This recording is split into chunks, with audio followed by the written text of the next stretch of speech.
ضلع مستقل جنگاؤں میں آج جماعت اسلامی ہند کی مقامی شاخ کے زیر اہتمام ناظم ضلع مولوی سید خالد سعید کی زیر صدارت عید میلاد تقریب منعقد کی گئی، جس میں مختلف شعبہ حیات سے وابستہ سرکردہ قائدین نے شرکت کی۔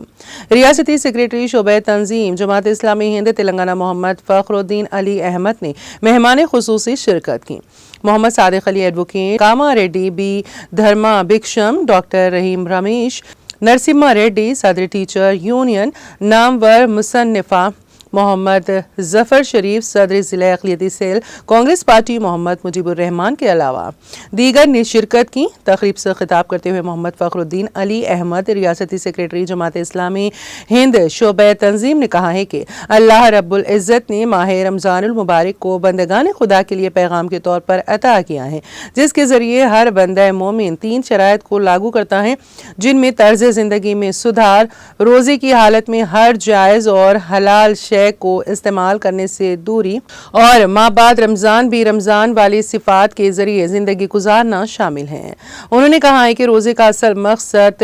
تقوی اور پرہیزگاری پیدا کرنا ہے۔ 1 ماہ تک ہر عاقل اور بالغ مسلمان مرد اور عورت روزوں کے اہتمام کے ذریعے اپنی زندگی میں تقوی پیدا کرتے ہیں۔ انہوں نے کہا کہ عید میلاد تقاریب سے سماج کے تمام طبقات اور فکر و نظر کے حامل احباب کو ایک دوسرے کو سمجھنے، جذبات و احساسات کی پاسداری کرنے کا درس ملتا ہے۔ انہوں نے حاضرین کو اپنے پڑوسیوں، رشتہ داروں، دوست احباب سے حسن سلوک اور صلہ رحمی کا رویہ اختیار کرنے کی تلقین کی ہے۔